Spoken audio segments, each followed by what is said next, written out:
Can you see the PowerPoint? Yes, we can. Okay. Okay, Mr. Chair, whenever you're ready, I believe, Jessica, you're okay?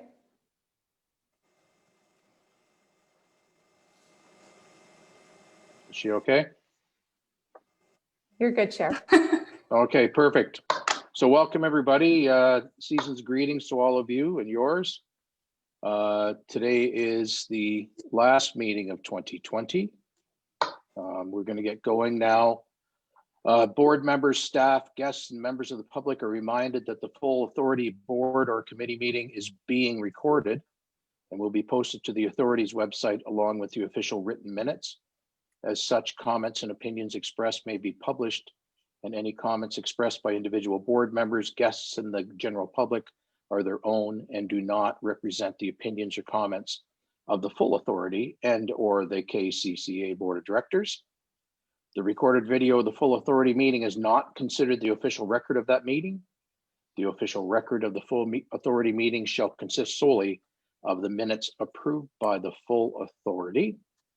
And we will do a roll call and declarations of pecuniary interest. Kravitz? Here. Giguère sent regrets. Harvey? Here. Herbert? Present. Jones? Here. Mackey? Here. Peters? Here. Pelosa? Here. Warwick? Here. Winfield? Here. Mr. Chair, we have 9 members present today. Excellent. Thank you very much. Any declarations of pecuniary interest today at all? Hearing none, let's move on to our agenda. And we'll start with the minutes of the November 18th full authority meeting. Recommendation being that the minutes of the authority meeting be approved. Do we have any comments or conversation on those meeting minutes at all? Hearing none, I need a mover and a seconder. I would so move that they be accepted. I'll second it. Ralph, Herbert. okay, and Jim, thank Yes. you. So on the minutes, Kravitz? Yes. Herbert? Yes. Jones? Yes. Mackey? Yes. Peters? Yes. Pelosa? Yes. Warwick? Yes. Winfield? Yes. Harvey? Yes, The motion passes, Mr. Chair. okay, thank you. Media report. Mr. Chair, I'm going to take you through the reports under matter arising, and if it behooves members, I'll just roll through them and you can stop me if you have any questions. Okay. The media report, obviously grabbing headlines over the past month, was Schedule 6 and a concerted effort amongst a variety of organizations to have that schedule pulled from Bill 229. It wasn't pulled, but I think we're successful in getting some amendments to it, and we'll discuss that further on the agenda. Let's move on to project tracking. Big announcement here is we finalized a transfer payment agreement with OMAFRA for $140,000 to develop mapping tools for potential green infrastructure within rural drainage system, in addition to some funds for adoption of environmental planning and benefit management practices by providing education and technical advice. This is a project that we'll be undertaking with Catfish and Long Point as a joint initiative. And Betsy has been really leading this and getting it underway. The other thing that I'll mention under project tracking is for the members that don't know, this will be Marianne's last meeting with us before she heads on to the exciting new adventure of being a new mom. So I just wanted to publicly thank her for all the work that she's been putting in these last couple of weeks to leave us in good standing with a variety of projects. So good luck, Marianne. Thank you, Marianne. Thank you, Mary. The next one is the December watershed conditions. Water levels are fluctuating across the watershed right now. The good news is the water levels in Lake Erie are currently below record highs, but we maintain our shoreline condition statement into December. Jen has been busy installing new weather stations at 3 locations throughout the watershed. So this is an exciting initiative. We now have an additional weather station at Lake Whitaker, one at the W12A landfill, and another one at the St. Thomas Golf and Country Club. So these stations will be gathering precipitation data for us, which will be very helpful in terms of our flood forecasting. So that's a great initiative to have on the ground just prior to the flood season. Excellent. The next report, Mr. Chair, Jessica, is on Bill 229. So I'll just pause there unless there was any questions on project tracking or media. I'd like to spend just a couple of minutes and take members through the changes that occurred to Schedule 6. So on December 8th, the provincial government did pass Bill 229, including Schedule 6. There were some substantial changes to the Conservation Authorities Act. And as you're aware, we did discuss some of our concerns with Schedule 6 last month. I think those concerns were shared obviously by other CAs, but as well as a number of municipalities, NGOs, and the general public. There was a significant push by those agencies to have some of those concerns addressed by the government. Some of them were through amendments through the Standing Committee, and other new things were introduced that are concerning to the CAs. Most of the amendments will be implemented through new regulations over the next couple of weeks. We hope to see what those regulations will be like. Next slide, Jessica.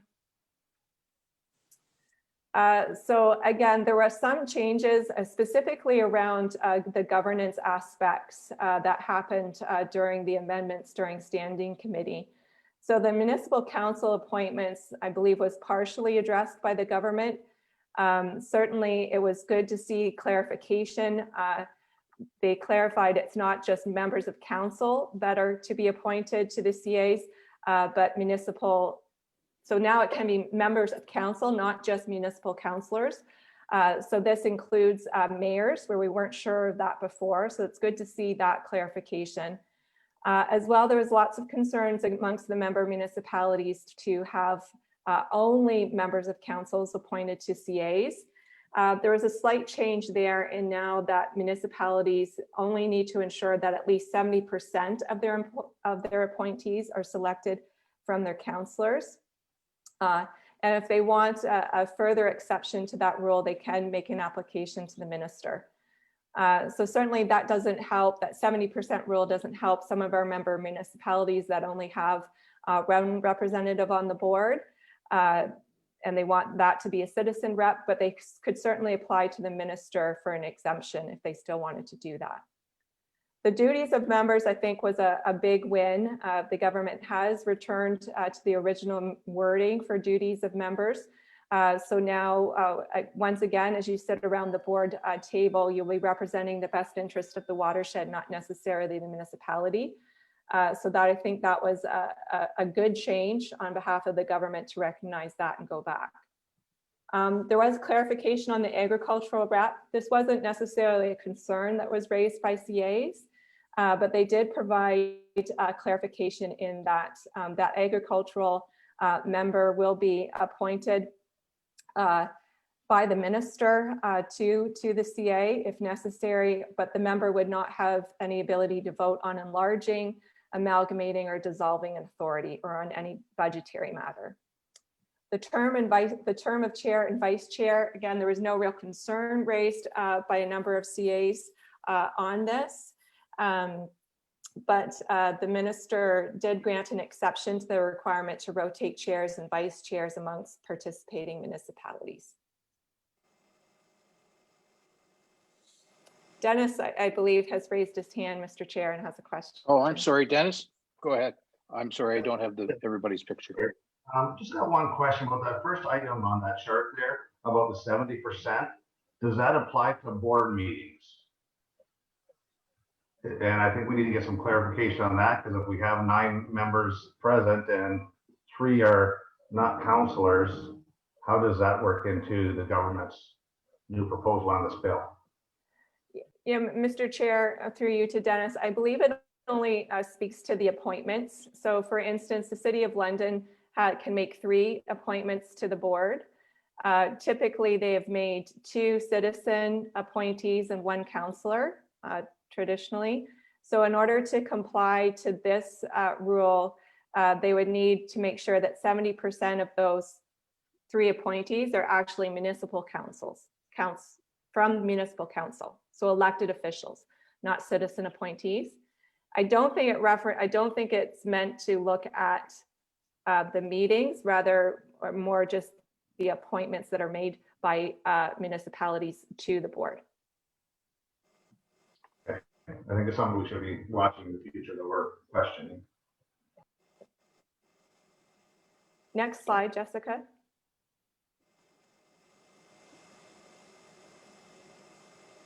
So there was concerns are raised around municipal programs and services. They did remove the ability of the Lieutenant Governor to make regulations scoping the types of non-mandatory programs and services CAs could provide.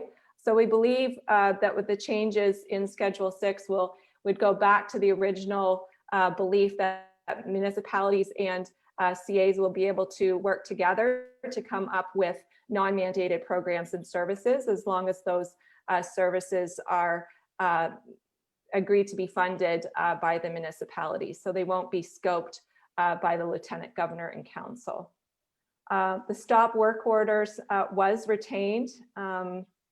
However, they'll still are yet to be enacted, and there'll be conditions around the use of those stop work orders. The public body concern was partially addressed. The Conservation Authority will not be a public body for the purposes of appealing a party to certain matters before the LPAT. But they did add, unless it's an appeal prescribed for natural hazard or Conservation Authority was the applicant. So there was a little bit of movement there. The warrantless entry remains unchanged. There's no provisions for inspection and only allows officers to attend the site. They can't bring experts on the site. There's a new section as a result of the review by the Standing Committee, and that was introducing powers for the Lieutenant Governor and Council over budgetary matters. So they will now have regulation making powers to outline the process that the authorities must follow in preparing a budget, consultation, what consultation is required, and rules and procedures for meetings and voting on budget matters. The minister can still order a CA not to issue a permit, and the minister has the power to issue a permit instead, which is still a major concern. And then there was a new section that was added relative to MZOs. And this is where if a development project has been authorized by an MZO, is not within the Greenbelt, and meets any other conditions that may be set out in future regulations, a Conservation Authority is required to grant that permit, regardless of whether or not it's prohibited under Section 28 or under the PPS. And this section also requires the CA to enter into an agreement with the developer to compensate for ecological impacts and any other impacts that may result from the development of the project. So again, that was a new section that was added through Standing Committee. So Steve and I did attend a Conservation Ontario Council meeting on Monday. Obviously, these changes and Schedule 6 were a key component of discussion. Minister Jörg did briefly attend that meeting just to provide some comments. He did say CAs to him are more important than ever before. That the ministry's aim was just to allow municipalities to have more say, and that CAs need to be accountable for the funds they spend, accountable and transparent. He wants to allow CAs to have a voice, specifically, I believe, and we're hoping throughout the regulation development. He did indicate that news would be coming about a working group with that aim to allow CAs to have some additional communication with the ministry. I believe that there might be an announcement regarding that later this afternoon. They did mention that the regulations are forthcoming and will include consultations These will roll out basically in 2 phases. I think over the next couple of weeks, we can expect to see regulations on the mandatory programs and then the municipal levy. They did, in the ministry's presentation on Monday, they did say that in terms of the governance changes and the budget changes, that they still intend to have those in place for our 2022 budgets. So that really is going to make this a tight time frame to look at some of those, getting those municipal agreements in place, making the changes required to our admin regulations and other things once those regulations are passed. I think as municipalities and as a CA, that's something to keep in mind as those regulations roll out. Many municipal resolutions and CAs requested a longer transition period to allow that work to happen, and possibly looking at that transition period extending until we have the next municipal election, so that we're starting these changes with the newly appointed boards rather than trying to do it midway through.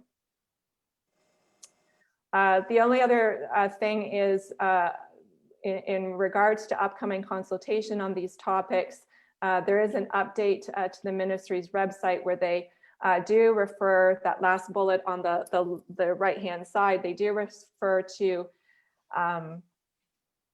regulatory proposals coming forward, and that there might be a requirement for each conservation authority to establish a community advisory board to include members of the public. So just a hint of more changes and things to come as we look at those regulations being released shortly.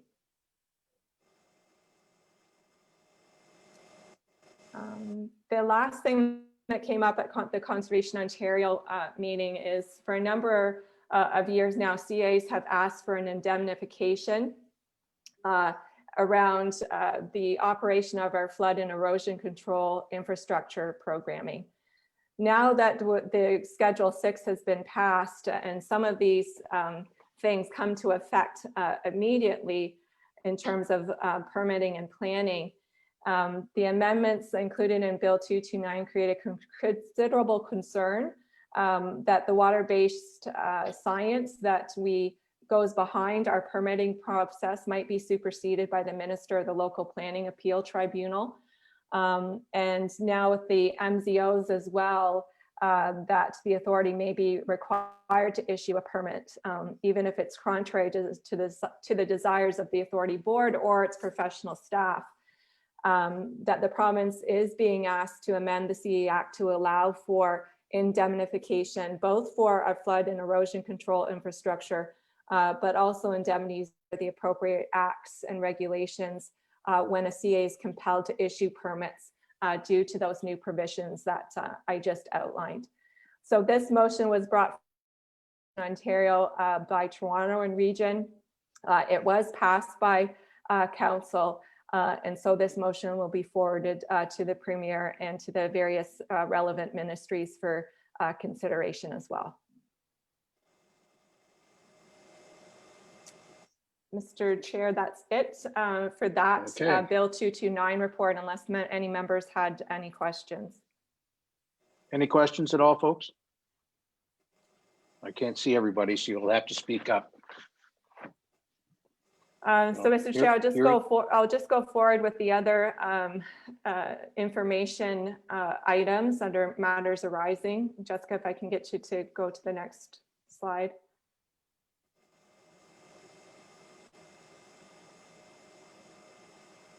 Okay.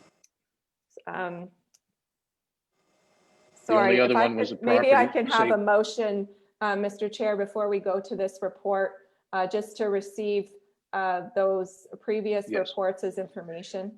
So that would Yes, be okay, so- receiving A, B, C, and D, and E as And E, information. yes. Okay, so the recommendation is that the staff reports under matters arising, A through E, be received. I need a mover and a Peters. seconder for that. Okay, Peters, Seconded by Warwick. okay, So on the motion, Kravitz, Yes. Herbert, Yes, yes, Jones, yes, Mackey, Yes. Peters, yes, Pelosa, Yes. Warwick. Yeah. Winfield, Yes. Harvey, Yes. and that motion passes. Okay, thank you. Okay, the 2020 Property Hazard Tree and Trail Assessment Report. Mr. Chair, both Scott and Jeff have conducted the property inspections throughout August, November, and again on November 19th. There's no immediate hazards identified. We will be conducting some hazard tree and trail assessments throughout the coming months to take care of any hazard tree inspections along our property line. So we're simply asking that the board receive this report as well. Okay, so do Question. we have any questions? Question, Jim Herbert. Sure, Jim, go ahead. Thank you. Thank you, Mr. Chair. Is this report done just once a year, like a safety inspection hazard and stuff? We bring the report once a year, but safety inspections are being conducted by staff throughout the year. Okay, thank you very much. Any other questions, folks? Okay, the recommendation is that the Board of Directors receive and file the 2020 Property Safety Hazard Tree and Trail Assessment Report. Moved by Mackey. Mackey, seconded by Pelosa. Pelosa. Thank you. On the motion, Kravitz, Yes. Herbert, Yes. Jones, Yes. Mackey, Yes. Peters, Yes. Pelosa, Yes. Warwick, Yes. Winfield, Yes. Harvey. Yes.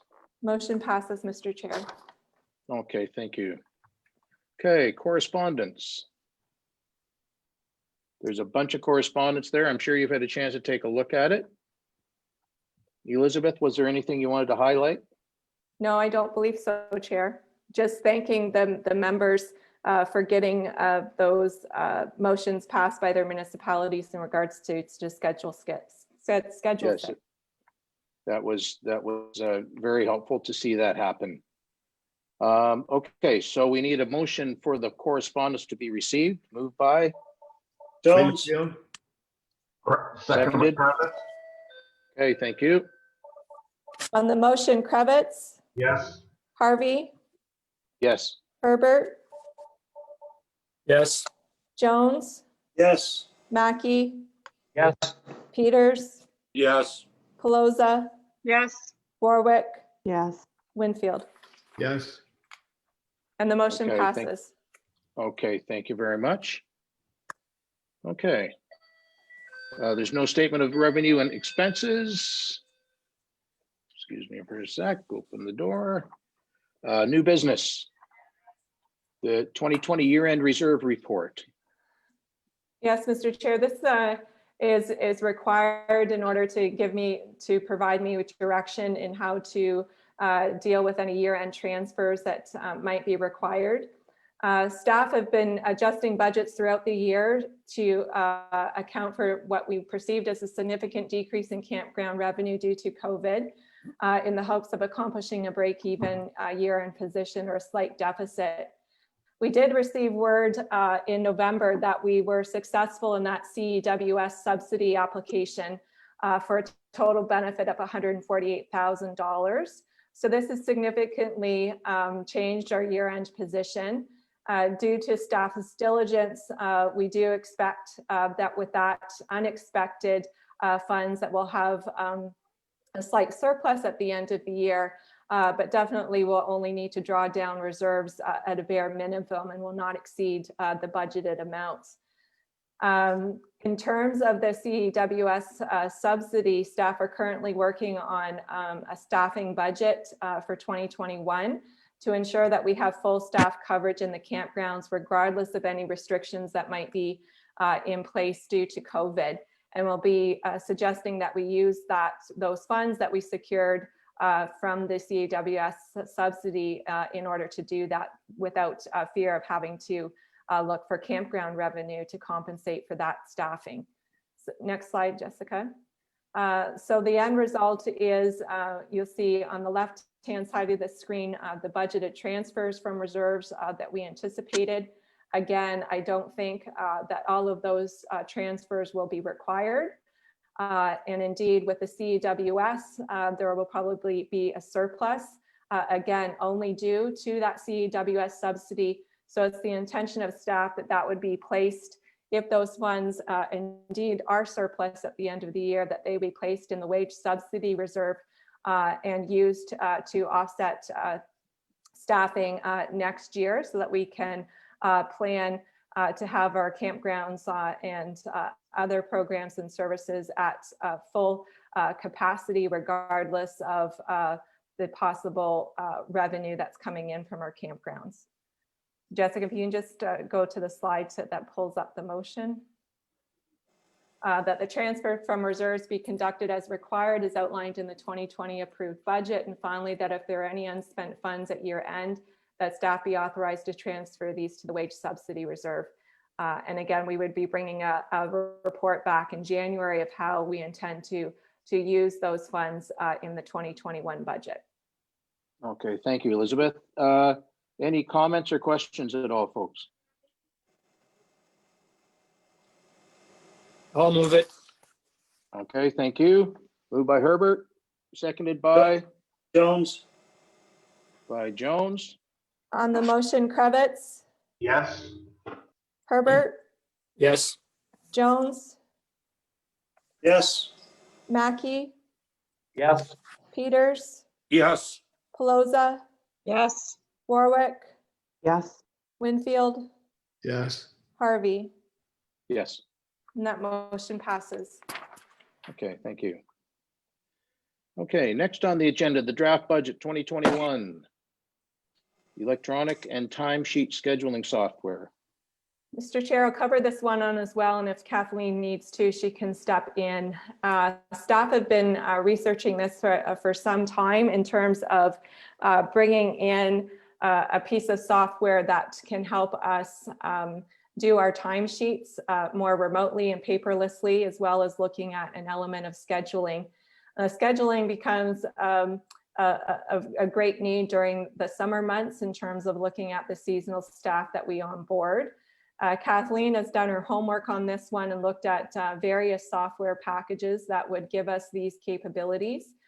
Time Well Scheduled is a very cost-effective module that we can bring on board that meets the needs of the authority. The nice thing about this is it's $2 to $2.25 per active employee. So during the summer, we would pay for the employees that we have, and once they're not employed anymore, then we don't have that expense. So the recommendation is that we proceed with purchasing that piece of software so we can have it in place for implementation in January 2021. Okay, excellent. Questions at all? Kathleen, do you have anything you want to add? No, Mr. Chair, I think Elizabeth covered it. If there's any questions, I could try to answer those, but that report covered everything. Okay, thank you. Questions by anybody? Okay, hearing none. Recommendation is that Time Well Scheduled be purchased on a per employee basis for implementation in January 2021. Moved by I'll move Mackey, it. seconded by Winfield, Winfield. On the motion, Kravitz, Yes. Herbert, Yes. Jones, Yes. Mackey, Yes. Peters, Yes. Pelosa, Yes. Warwick, yes, Winfield, yes, and Harvey. Yes. That motion passes, Mr. Chair. Okay, thank you. The National Disaster Mitigation Fund applications. Mr. Chair, so this is an opportunity that arose again just very recently. The National Disaster Mitigation Fund has made various application calls. Stream 6 is the last one that will be called, and they offer 50% funding for disaster mitigation and specifically around floodplain mapping and flood forecasting. So we already had funds allocated in the draft 2021 budget to undertake some floodplain mapping down in Port Stanley. This is an opportunity to get 50% funding for these projects. This would provide us an opportunity to update the riverine flood hazard mapping for the high-risk community of Port Stanley. That mapping can be used to support emergency response and to support mitigation planning. Jennifer worked on a really tight time frame. We only had, I think, less than 2 weeks to pull the application together. The submission deadline was December 1st, so kind of right in the middle of getting board support for this. The applications could go ahead and we could submit them and submit board support afterwards. So that's what we're asking for today on these two projects. The one, as I mentioned, is the mapping. The other one that we have submitted is a flood forecasting model. This has been on KCCA's wish list for some time. It would allow us to establish a more reliable and effective forecasting model for KCCA through the creation of a HEC HMS hydrological model and further increase our real-time data collection. So those weather stations that I mentioned earlier in the meeting, feeding into this model and advising staff about flood conditions throughout the watershed. Excellent. So again, and this is a chance to get 50% funding for these projects. If they were awarded, I'm confident that I can find those funds in the draft 2021 budget, especially since we were able to secure that CEWS funding. It does free up some funds in the draft 2021 budget to be able to undertake these projects. And again, without that 50% NDM funding, especially for the flood forecasting model, it wouldn't be something that KCCA could undertake. So I really do think this is kind of our last opportunity to get in on these funding applications and get some really important projects undertaken for the watershed. So we're looking for your support on these two projects today. And the motion, I believe, is on the next slide. Okay, the last, Again, that the board approved the project proposal to the National Disaster Mitigation Program for updated floodplain mapping for Port Stanley for a total project cost of $18,500, and that the board approved the project proposed to the National Mitigation Program for the development and implementation of a new flood forecasting model for the KCCA watershed for a total project cost of $58,800, and that partner municipalities be asked to provide letters of support to the above projects. okay. Questions? Hearing none, I need a mover and a seconder. Moved by Jones. Jones, seconded by Herbert? Herbert. On the motion, Kravitz, Yes. Herbert, Yes. Jones, Yes. Mackey, Yes. Peters, Yes. Pelosa, yes, Warwick. Yeah. Winfield I won't say Yes. that. and Harvey. Let me see the Privet. What Privet is it? Oh, Mr. Chair, Dennis, do you have a question? Yeah, just actually on that item, I just want to state that our municipality has submitted letters of support for this program. And as well, it's a plug for the Roma board. In the January Roma, Privet. I will be hosting a flooding forum on flooding during that session. And some very interesting speakers from Chatham-Kent, who is the chair of the National Disaster Mitigation Fund. So it'll be a very interesting and informative session. That's all. Thank you. Excellent. Great. Thanks, Dennis. Okay, any other comments or questions? Thank you very much. Okay, vehicle and equipment scoring. Thank you, Mr. Chair. I can present this one. Scott has been working on the annual scoring of our existing fleet and equipment. This is a guideline document that we've developed a few years back to look at replacement of vehicle and equipment, not solely on tangible capital asset life expectancy, but other matters that are relating to it. So as you can see in the advanced report, The golf carts and the utility vehicles that we use for campground operations are both eligible for replacement next year. And staff would be looking at consideration of that within the 2021 budget. Recognizing these are the primary vehicles that our seasonal staff use for operating the campgrounds, and an opportunity to also look at some minor modifications that can address any social distancing requirements we may be looking at continuing next year as well. So we're just looking for the board to approve the rating chart, and then it would be possibly considered within the 2021 budget if allowed. Okay, thanks, Joe. I remember this from last year. It's a good system. Any questions from folks at all? No. I would move that it be accepted. Okay, thanks, Ralph. Seconded by? Warwick, Okay, by Allison, thank you. On the motion, Krebitz, Yes. Harvey, Yes. Herbert, Yes. Jones, Yes. Mackey, Yes. Peters, Yes. Pelosa, Yes. Warwick, yes. Winfield. Yes. And that motion passes, Mr. Chair. Okay, thank you. Capital budget.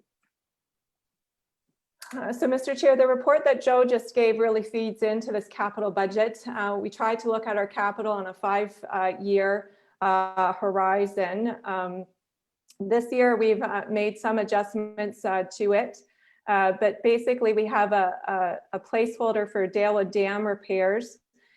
We know that we have a report coming to the board in January that will detail the results of the slope stability and the geotechnical that may result in some additional work that needs to be done at the dam. So that really is a placeholder, but it also could be reduced by 50% because we expect that any dam repairs that we do, we'll be able to get some WECI funding to cover them off. Under infrastructure, pooled assets, again, is a typical year placeholder for those. We don't expect any expenses for buildings in 2021. The real expenses will be under vehicle and machinery. And again, you see from Joe's report that the golf carts and the utility terrain vehicles are the main expense there. I think it'll go a long way into dealing with the social distancing aspects. And again, those are kind of the work horses of our campgrounds. So we never want to be caught mid-year having to replace those vehicles. The only new addition would be the walk behind Bush Hog at $4,000. This is basically something that we've typically rented at the beginning of the year to conduct specifically brushing on our trails throughout our system. Our trails are increasingly used, and this is just a real staff time saver, and to be able to do this. There's also been benefits identified by the tree planting program as well to use this, that we feel that it's warranted to purchase the machine so that we have it available to us year round. And the computers, again, is a typical year expenditure of $8,000 just to make sure that we are continuously investing in our computer infrastructure. So the total capital budget proposal this year is $112,000. And with your support today, we would be incorporating these budget expenditures into that draft budget that you see in January. Okay, thank you. Comments, questions? Okay, seeing or hearing none, the recommendation is that the proposed capital purchases be incorporated into the draft 2021 budget. Moved by Warwick, seconded by Mackey. Thank you. On the motion, Krebitz, Yes. Herbert, Yes. Jones, Yes. Mackey, Yes. Peters, Yes. Pelosa, Yes. Warwick, yes. Winfield, Yes. Harvey. Yes. And that motion passes, Mr. Chair. Okay, thank you. Okay. Next is Peacekeeper Park. We have a situation here where in order to proceed, we need to have a motion. Correct, Elizabeth? Make sure I'm doing the right thing. This is on credit. What's that? It's on premise. Just with this item, Councilor Peters and myself did meet with Peacekeeper Park, and I feel in fairness with the timing of the December 2020 ending, an agreement that was started back in 2002 with Peacekeeper Park. I'd like to bring a motion forward to discuss options 1 or 2. I'd like to bring that motion forward to rescind the previous motion of FA 11 2020. And Okay. Peters, I would second this motion so we can have the discussion. Okay, Question- thank you. Question, Mr. Chair. Yes, Jim? Since I wasn't involved in the original motion, do I exclude myself from voting on it? Or is it all right for me to No. vote on? I would think because you're a member of the board of directors that you should be voting on it. Yep. You Right, well- replaced someone who voted on it, so. Okay, thank you.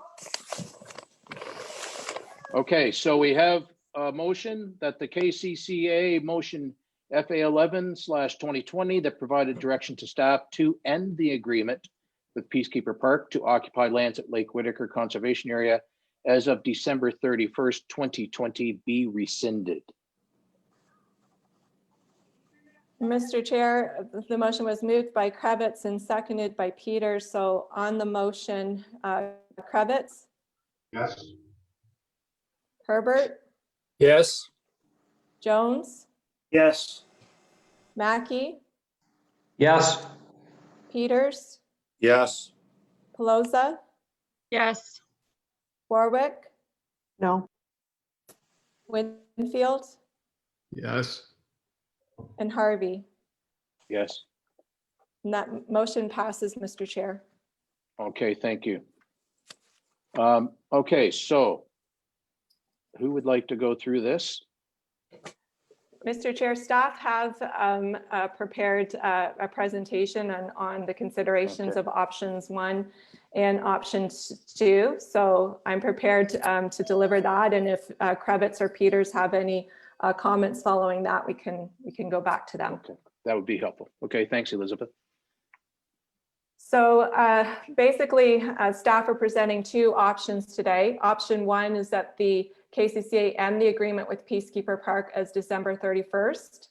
And because of delays due to COVID, that Peacekeeper Park allowed access to the lands until December 31st for the sole purpose of complying with the end of agreement requirements. And further, that KCCA offered to allow the Path of Honor to remain on Lake Whitaker lands, and that staff report back on how this may be accomplished.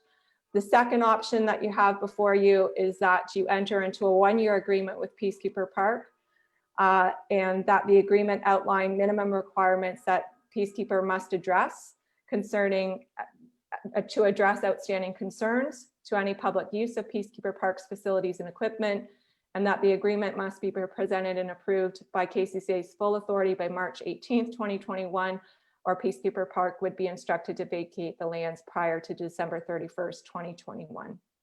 Next slide.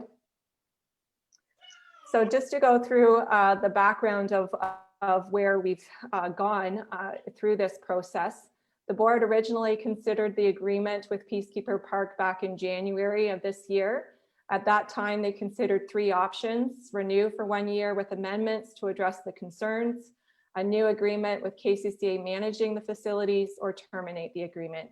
And the decision at that time, with the information they had, was to terminate the agreement. Peacekeeper Park was notified of that decision in February. And then in September and October, Peacekeeper asked for reconsideration. Peacekeeper was invited as a delegation at the October 21st meeting, where they were given the opportunity to present possible solutions if given the chance for a reconsideration. They expressed a desire for increased communication and an opportunity to build their volunteer base as well. So as a result of that meeting, Peters and Krebitz volunteered to basically go on a fact-finding mission. They did that throughout November and December. They've met with Peacekeeper Park individually without KCCA staff present. They've toured the Peacekeeper Park facility. They've met with KCCA staff individually and conducted a joint meeting for option analysis with Peacekeeper Park and KCCA staff. That meeting happened on November 23rd, and following that meeting, Peacekeeper Park was given a list of action items as well. Throughout those discussions, Peacekeeper Park has expressed a desire to work towards option 2, or that interim agreement. Next slide. As we discuss option 1 and option 2 today, I would present to the board that there's 3 main questions that the board really has to answer.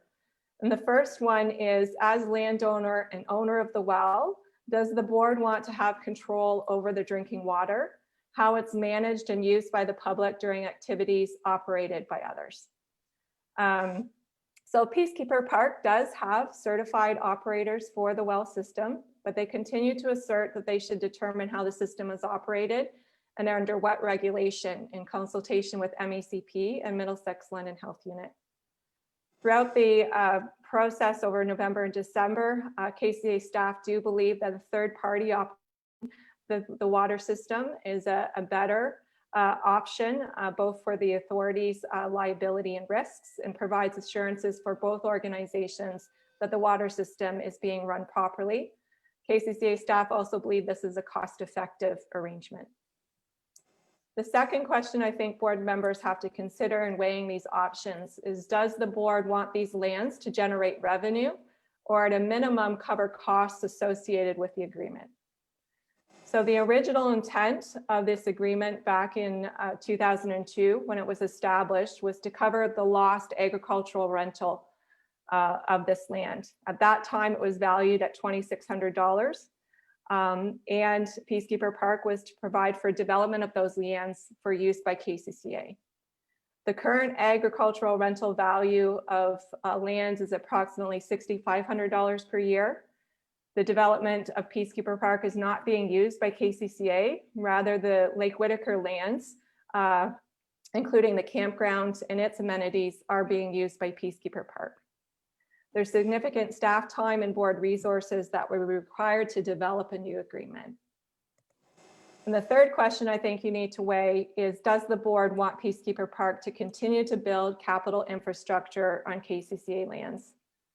The house inspection that was conducted at the end of October reveals that the house is unusable in its current state. And Peacekeeper Park has proposed 2 additional buildings to account for the loss of the house, as well as a new washroom and shower facility. Next slide. Just to go through some history of Peacekeeper Park itself and the agreement, it was envisioned in 2002 as a cadet training and Peacekeeper Park recognition on 35 acres of land at Lake Whitaker. And again, that land had traditionally been rented out for agricultural use. Peacekeeper Park, that original agreement set out that they were to use the lands for their developments from September 1st to April 30th. And this would allow KCCA to access, with permission of Peacekeeper Park, those facilities from May 1st to August 31st for recreational purposes.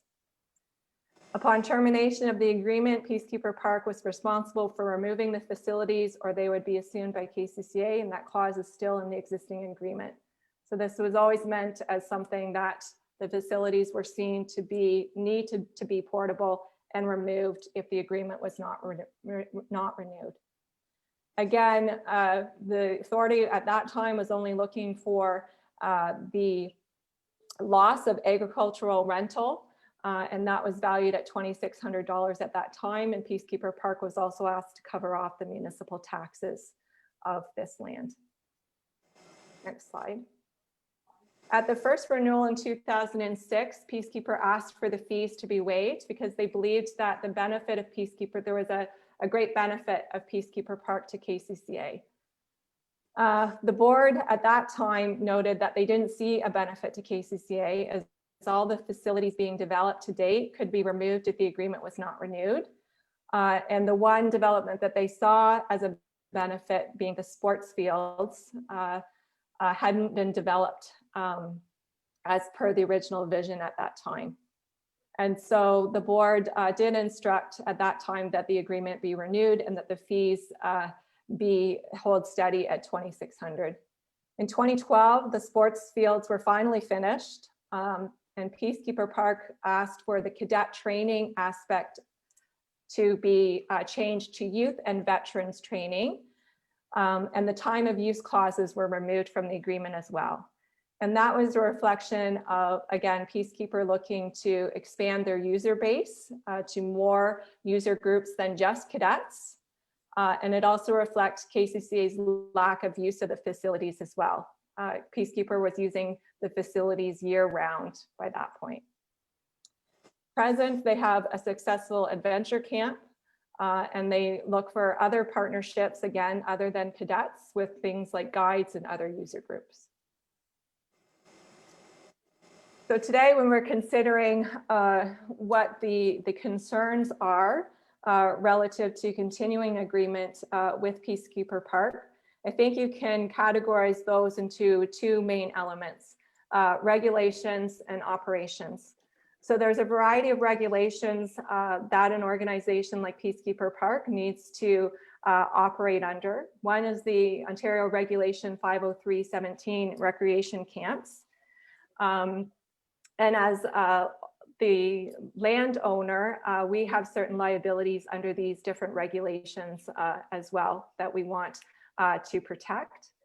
Operation of the drinking water system is one in the Ontario Building Code. There are other elements in terms of operation that we have concerns with. Again, the buildings and structures that are currently on site. The house, there was a recent inspection stating that it is unusable. Gates and signage, KCA staff believe need to be increased. Fees is a major concern, and we need to look at what user groups are using this facilities, and through Peacekeeper Park, what user groups have access not only to the lands associated with Peacekeeper Park, but also have access to our campgrounds and facilities. And I would say an overarching concern, both through the agreement development, but also in the past and ongoing, is communication, effective communication between the two organizations. So Steve, as mentioned at the beginning of this presentation, Steve and Dennis have spent a lot of time looking fact-finding. They've went out and toured the facility, met with Peacekeeper Park, met with staff. Staff have tried to look at, again, these operational concerns and from the perspective of the owner of the land, and ensuring that all of the regulations that apply to Peacekeeper Park, that there's not an exposure for KCCA through the operation of Peacekeeper Park. And when we go through this long list, when we were working through it, I think the two big things that come up, and I think that perhaps are at an impasse at this point, are the operation of the drinking water system and the fees, or at least we need to come to a conclusion on those elements before we dig deeper into the other elements of this agreement. So next slide. I just want to go into details of the operation of the drinking water system. So as owner of the lands and the well and the house, KCCA maintains that the liability associated with the water system, regardless of what regulation it is operating under, lands with KCCA. And because of that, we need to ensure the regulation is being met and that KCCA is involved in decisions relative to KCCA's well and the users that access water on KCCA lands. Since about July of 2019, we've been asking Peacekeeper Park to get certified operators. And they did indicate at their October 21st meeting that they were willing to do that. But up until November 23rd, we still didn't have evidence that Peacekeeper Park had gotten any of their volunteers certified. And so KCCA began to look at alternate ways to make this work. One of the alternate solutions that we had come up with was that a third-party operator come in and operate the system. This is very attractive to KCCA staff. One is because it is a third-party operator who can come in with the assurances of what regulation we're operating under, take the samples, make sure that the manuals are up to date, update both organizations on what's needed or what is being done. And it significantly decreases the KCCA staff time to oversee both the regulation and that it's being met. And there's no need to continuously train volunteers on Peacekeeper Park side. So I think from the Peacekeeper Parks perspective, again, at the October 21st meeting, they recommended a working group of KCCA and Peacekeeper Park to develop procedures for the operation of the drinking water system. And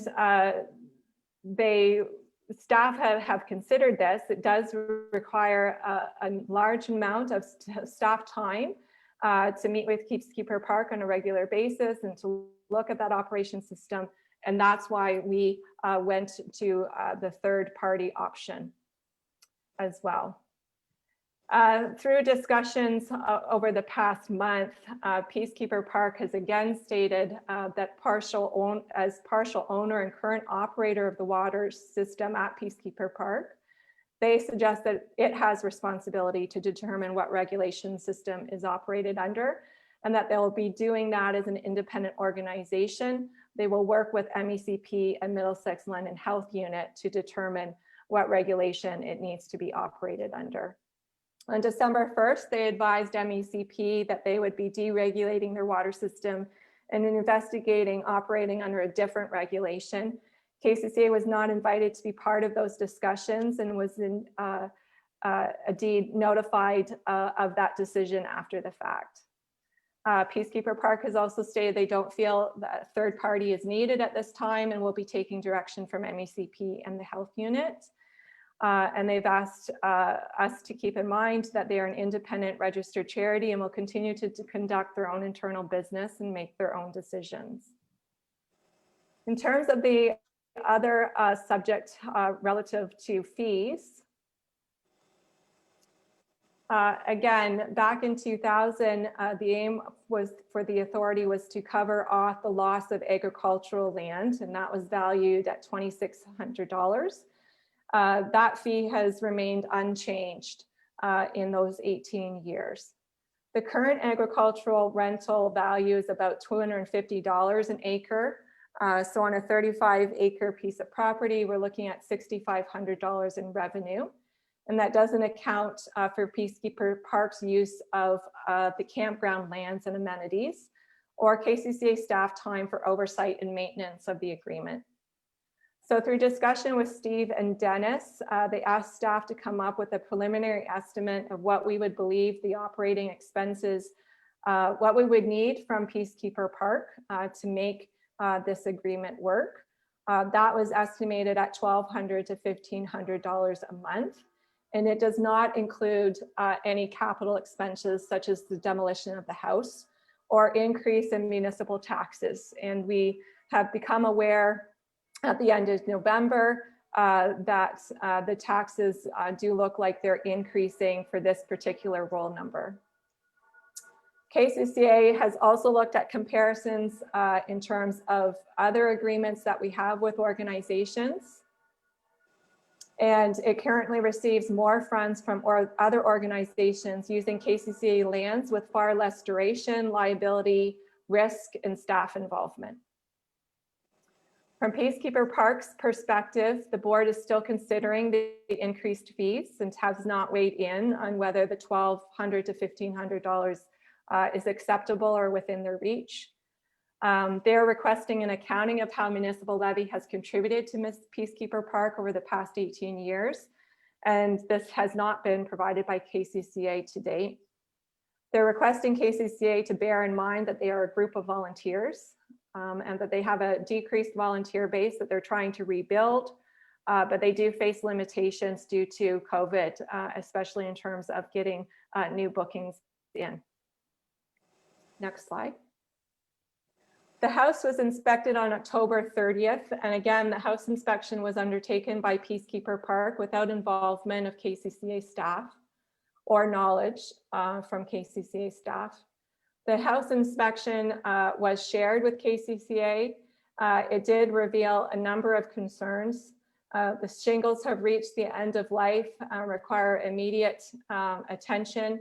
The siding is missing or damaged and broken in areas, needs complete repair. There's evidence of root rot. There is evidence of standing water in the standing or pooling or ponding water in the basement of the facility. The rot and deterioration was noted around the windows. The steps have moved or settled and require attention. There was some cracking in the foundation that was noted.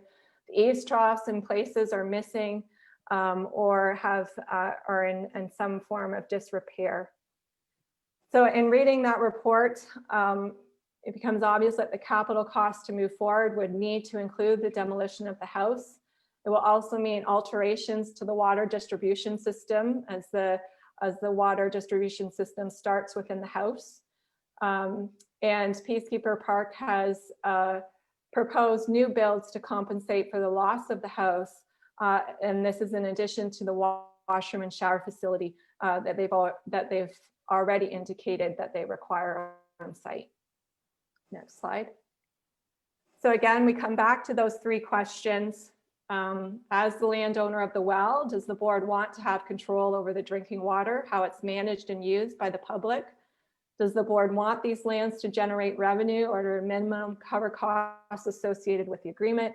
And does the board want Peacekeeper Park to continue to build capital infrastructure on KCCA lands? Again, when we know that the existing infrastructure is in need of repair.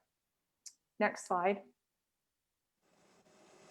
So as we come to the options available to the board, the first option, again, is to end the agreement. I think the factors to consider there, we have added, this option was presented to Peacekeeper Park, but we didn't present the last clause there that we allow the path of honor to stay on Lake Whitaker, on KCCA lands.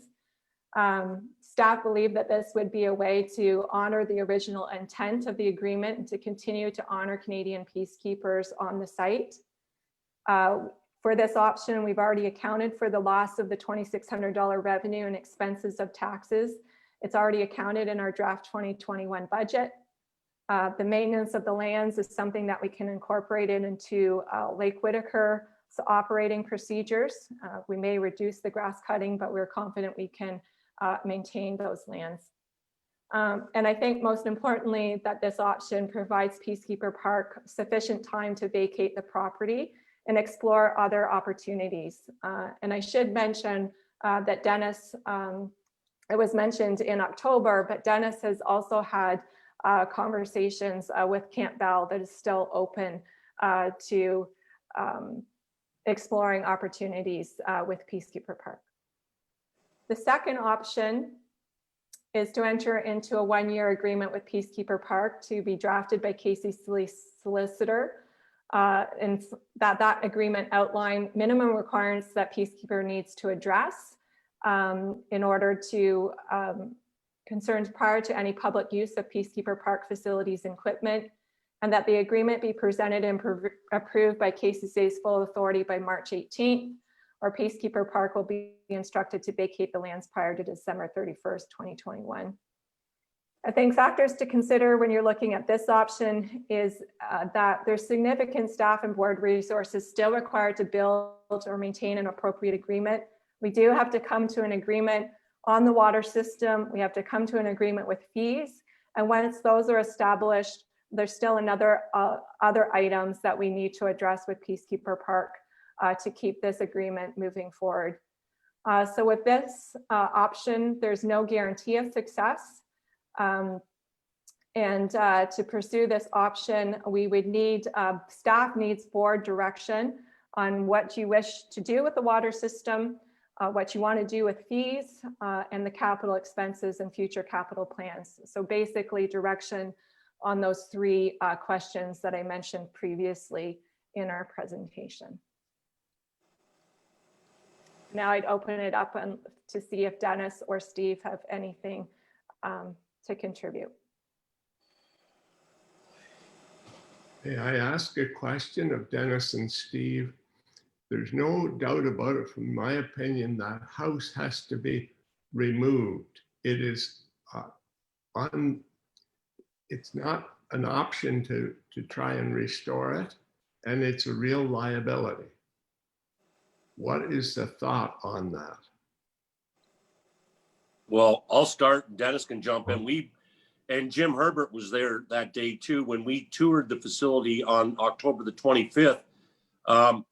I was appalled at the house. You could, down in the basement, there was mold evident. You could see through the foundation. And, you know, having been through a substantive house renovation myself, I wouldn't even consider putting money into the place. It's got to go, in my opinion. And I would actually agree with Steve on that. The house is in very rough shape. And as the report even indicated, the house it's recommended that the house should come down. So you can't throw money after that. That's for sure. Mr. Chair, Elizabeth has her hand up. Oh, I'm sorry, Elizabeth, go ahead. That's okay. Thank you, Mr. Chair. Was Ralph done with his questions, or did he just have one? I just didn't want to interrupt him. No, I just had the one question, Elizabeth. Okay. Thank you. Mr. Chair, follow up to that, then I would like to know what the house demolition cost would be, and in regards of what we chose to move forward to as a board, that it be included that staff proceed with identifying costs and timelines for the house demolition. As per option one, my question, seeing that staff is trying to respect the original agreement and the relationship we built with the Path of Honor, wondering through you to staff, what is required for potential future maintenance or signage replacement or costs that may be associated with keeping the Path of Honor in place? Okay, thanks, Elizabeth. Mr. Staff? Chair, I'll let Joe answer Elizabeth's first question in regards to costs for demolition of the house. Staff have some sense of what that would be. Thank you, Mr. Chair. Through you, the only experience we have right now is we had a similar condition with a house that was located on the administration office that we refer to as the Buck House. That was demolished a few years back. And I believe it was between $5,000 and $7,000 for the demolition and proper disposal of that. There was also options we explored at that time where we actually gave access to the house to our local fire departments for training purposes that they were able to use, I think, for almost a year and a half before it reached a state where it had to be demolished. But in terms of an expense, we're estimating right now about $7,000. Thank you. And I guess I'd only comment on currently my understanding for any type of maintenance required on the Path of Honor. It's a grassed area with like a chip and dust trail through a system with various different crosses recognizing fallen soldiers. So it would be my understanding at this point that it would be maintenance of grass field and that trail system. I don't necessarily have a number towards that, but certainly we have several seasonal staff that are hired throughout the summer to undertake similar responsibilities within the campground that could assist with fulfilling that responsibility. Okay, thank you. Thank you. I might have more questions later, but I'll turn it over to other members right now. Thank you, Mr. Chair. Okay, thank you. Anyone else? Yeah, it's Grant. Oh, go ahead, Grant. Yeah. Thank you, Steve. I guess my biggest concern is the well. Having sat on primary board, secondary board, and our own water system in Southold, I think we have no other option but to maintain it ourselves through a third party, whether it's Aqua or whatever. But I think ultimately this board is responsible for that system, and I'm not comfortable with any other option than us having control over that water system at this point, given what the circumstances are with what it looks like now. Okay, thank you. Mr. Chair, Allison, Allison has her hand up. Thank you. And before we start, I want to thank members, Steve Peters, and Dennis Kravitz for following up on this and doing a thorough job. I think it was a good move on your part to be able to go through it and be thorough about this. And the original decision I made that we made as a board at the beginning of the year, I still stand by. My concerns are still there. The water, as Grant has already said, anybody that's been on a municipal board has a training session with the Clean Drinking Water Act, and we know that we're personally liable for this. So no matter who ends up being holding the bag at the end of the day, we are still personally liable. Knowing that the volunteer group will be passed on to us, the responsibility. So I still am comfortable with that. I'm not comfortable with that. As far as revenue, the revenue changes are very minimal. When you look at the agricultural lands that surround that property, we know that there's more money to be made renting it out, which to an agricultural use, which is hard because we're using a park that's there for youth, and that decision was very hard. Having other buildings put on the property again will increase the tax. We know that there'll be a significant impact when the statements come out. MPAC has been raising the values in that property all around that area, myself included. So I know, again, it's going to be costing us more and more money. And that was always the decision. The decision was that the revenues did not, the expense revenue portion of it was not right. I mean, it was costing money to develop that infrastructure, that house, that well, all those different things did not equate with the revenue. And it just seems like it would be a very hard thing for this group to bring up that revenue to make it a worthwhile for everybody. And again, I know Dennis may have reached out to Camp Bell and the scouting groups that are again in Thames Center that provide same services, and they were willing to help with that. I know I've talked to them personally because this is a decision that was not easy to make. But again, I just can't see this working out as an agreement. There's too many things in here. And again, I stand by the original decision, but I do favor option one. I have no problem with Peacekeeper Park keeping their paths there if that's what they want to continue to do. But again, that's pretty well all I have to say. I think I have said my piece. Thank you. All right, thanks, Allison. Anyone else? Herbert? Herbert, go ahead. Thank you, Mr. Chair. I guess one of the things that in my mind, I just need clarification is we know the house is a disaster and has to be torn down. So if it was my indication that the Peacekeeper Park were prepared to build 2 new facilities at no cost to the Kettle Creek.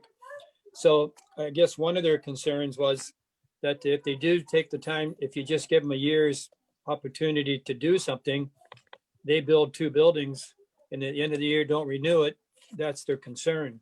So the second thing, I think the water situation is a workable situation. I think the bottom line, I think we could come to some conclusion between the 2 groups on making sure that the water is quite usable. And thirdly, I think we have to take a look at what the camp does. It's run by volunteers. Before COVID, there was just all kinds of groups coming there. There was disability groups that came, and they accommodated them all, and the kids just loved going there.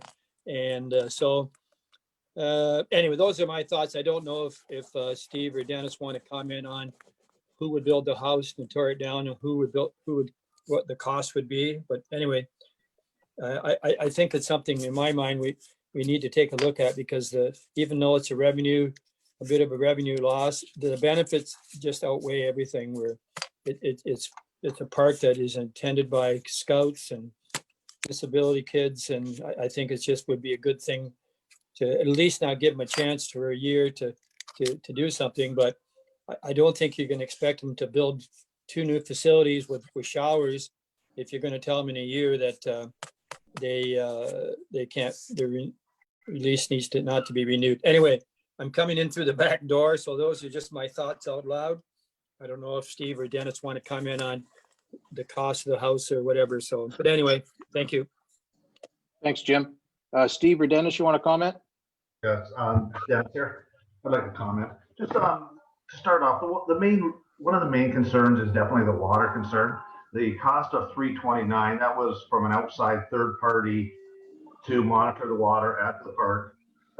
Even if it's done internally, the water monitoring, as Jennifer Dowd indicated, there's still a substantial cost required to monitor testing, monthly testing, et cetera. There is a cost there that's included in that. The $329 gives assurance to this board that the water is stable. So I definitely think no matter how, if it proceeded with option 2, that we have to adhere to a third party to monitor the water for the safety of Kettle Creek and for the safety of all the users that use that. There is a mess hall there, they do cooking there.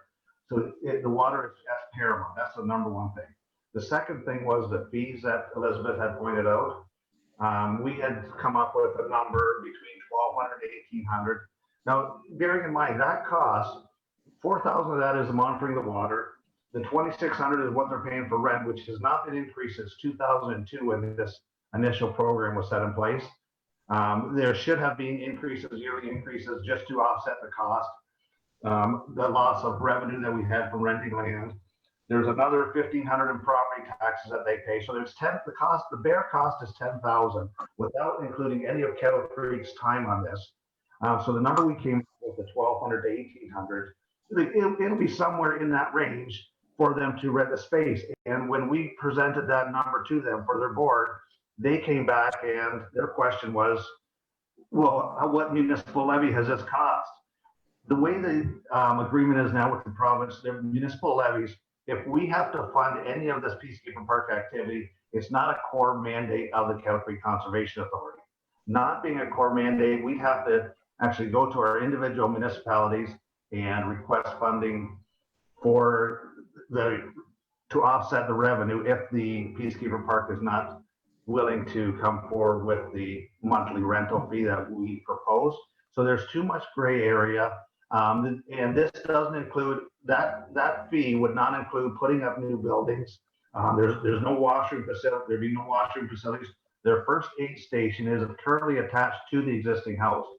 The house, I believe, should be taken down, and Kettle Creek is the owner of that house, so they will technically, I think they should bear the cost of the demolition of that house. That's not something that should go on to the Peacekeeper Park. But in saying that, Peacekeeper Park has indicated they want to build a washroom facility, a meeting location, be it a trailer or something. That is a cost that I don't know where the revenue is generated with this volunteer authority. So just in saying that, I'd just like to close, and I'm just in saying that the water is paramount. That's number one issue with this, and the revenue going on with COVID, et cetera. I don't know if there has not been any indication that they'd be willing to address the situation. Steve, I don't know if you have any more comments. Thanks, Mr. Chair. I'd like to say thank you to staff, because I can tell you there's been a lot of staff time that has gone into the development and bringing us to where we are today. You know, I guess, Mr. Chair, if I, could turn back the clock on a couple of things, one would have been on the issue of water. And I guess I sort of wish I myself personally had done some earlier research into understanding water systems and operating water systems. But as I've looked at all of this now, I stand behind the need for certified operators and the third party option. That is going to provide us with consistency and reliability. And it ultimately, I think, should anything ever go wrong from a water perspective, that it does provide us with some cover in the fact that we've had a third party doing the testing. And I may not have stood behind that. And I encouraged Peacekeeper to go certify other operators, and they did that. And I don't know whether we can reimburse them for it, but this one is a real, I guess, a deal breaker for me in the importance of having the third party operate the system. The rent and the capital, I think we owe it to the member municipalities to recover all costs. And I do like the way the rent is going, because then it's an all-inclusive. It covers off everything, including the taxes. But saying all of that, I'm, you know, and I've been back and forth with this one, and you know, as Dennis and myself and Elizabeth and Joe can attest, and our peacekeeper friends too, I think we've all devoted a lot of time to this, but I still lean personally towards option 2 of let's give them, let's see if we can make this work. It is, and I don't know if we can even pull this off by the end of the year, because I don't think the way COVID is going and with the vaccinations, et cetera, that there's going to be a lot of revenue generated in fees for camps, whether it's for individuals with disabilities or cadets or others. But I just want to again reiterate thanks to Joe and Elizabeth. And I would be supportive of option 2 of giving them a chance and seeing if we can make this work. Okay, thank you. Anyone Dave, else? Grant, it's Grant again. Yeah, Grant, go ahead. Mr. Chair, I've had my hand up digitally for quite some time. Oh, I'm sorry. I can't see everyone. I apologize. Waving. I like you. I'll just keep waving. Okay, Elizabeth, go ahead. Sorry. Thank you, Mr. Chair. I would like to move option 1 at this time, having heard colleagues' concerns about the water. I also serve on the water board, and I know as well that liability always comes back to us as the owners of that property, regardless of who we've rented a facility to. And we know it's a concern. And with option 1, as the second part in regards to the trail, so that staff will work on it, that KCSA will offer to allow that path of honor to remain on Lake Whitaker conservation lands, and that staff report back on how this may be accomplished. That would include staff reaching out to Peacekeeper Park to see if this is something they'd be interested in allowing to remain on the property, and adding into the option as well that staff proceed with the house demolition and disposal. That would allow them to think if the fire training wants to use it, and start budgeting for the cost that's going to incur on our budget. Okay, do we have a seconder for that motion? Mackey, second. Okay, Phil seconds it. Now, Grant, would you like to speak? Sorry. Yeah, a couple things. With any new buildings, I assume they'll be portable. So I think they're probably their best option if they went that route would be to, you can buy portable units, right? That are already pre-built that meet building code. Otherwise, you're getting into building code issues and building inspectors, and that's going to turn into another nightmare for us and them as well. I think you just can't build a building. It's not that easy, especially if it has to be portable and you have water connections and all that good stuff. I'd have to lean towards option 2. I don't think option 1 is the one for me, but this is going to be a tough year for everybody, and I'm not sure how this is all going to work out in the end. But I'm leaning towards option 2. But anyway, Okay. portability in those proposed new buildings, it has to be there. They can't be a permanent structure, that's for sure. Okay, thank you. Anyone else? Just a couple comments, Mackey. Yes, Bill? Yeah, Jeff, hearing all the different points of view there, and again, the water system to me seems most important. A little bit of experience with removal of the house, and I think $7,000 or $8,000 would be very modest. I'm thinking probably, and having just recently done one, more like 10 to 12, and then if you get into asbestos, it could definitely be more.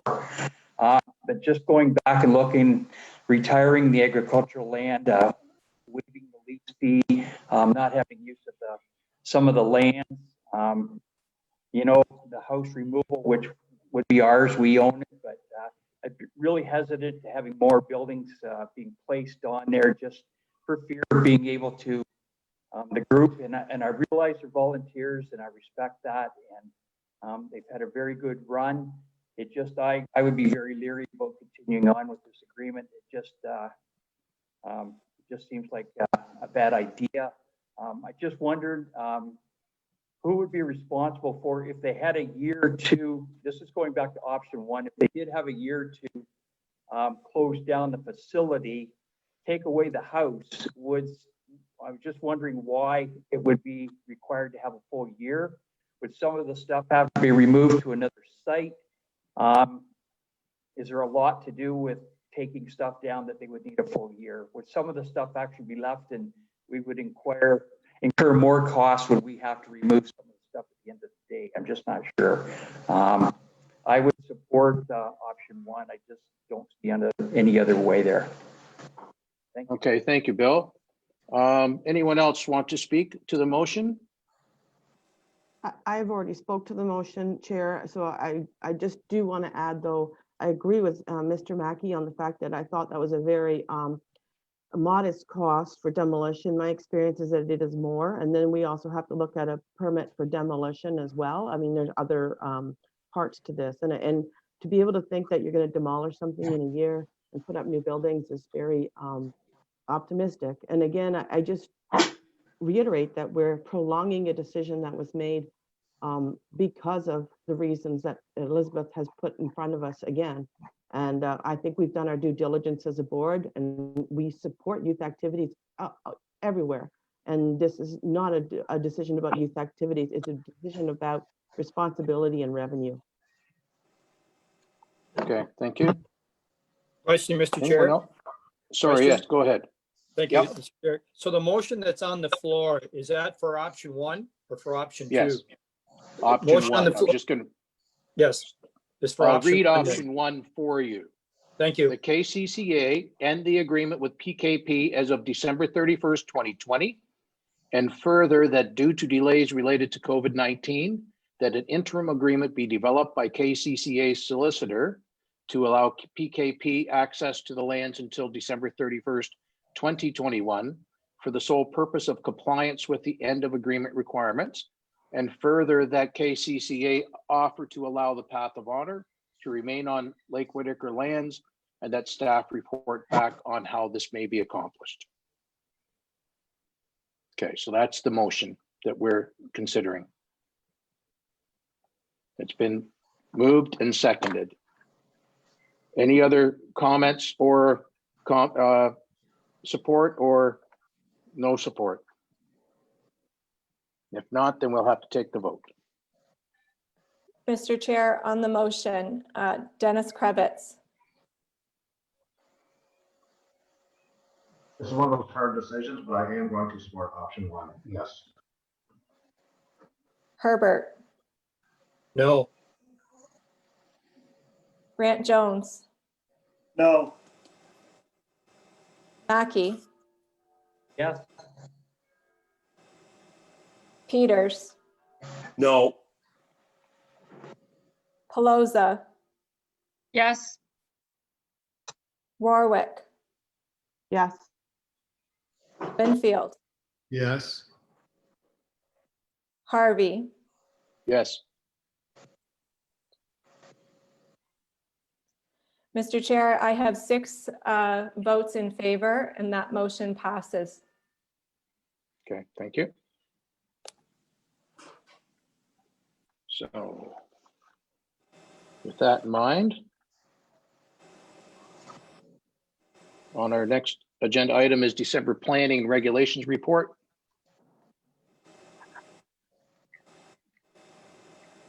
Sorry, thank you, Mr. Chair. The advance package included the December Planning and Regulations Report, as well as the year-end annual summary of permits issued for the year, also showing that compliance with the timelines for decision-making under the Conservation Ontario guidelines. Just looking for the board to receive the report today. Okay, thank you, Joe. Questions, comments? Okay, the recommendation is that the November 2020 Planning and Regulations Activity report be received. I would so move. Moved by Ralph, seconded by Peters. Peters, okay. On the motion, Krebitz, Yes. Herbert, Yes. Jones, Yes. Mackey, Yes. Peters, Yes. Pelosa, Yes. Warwick, Allison, You're muted.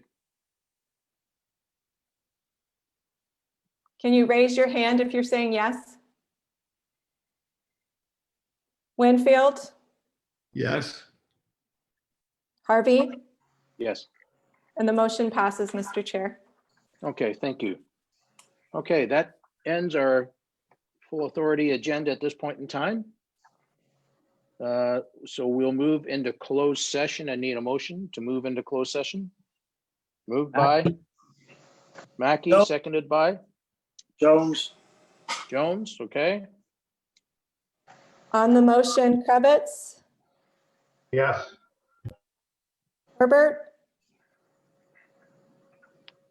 Jim, you're muted. Sorry, my fault. Yes. Jones, Yes. Mackey, Yes. Peters, Yes. Pelosa, Yes. Warwick, Yes. Winfield, Yes. Harvey. Yes. The motion passes. Okay, thank you. Thanks, folks. We will reconvene in 5 minutes in closed. Take a quick break.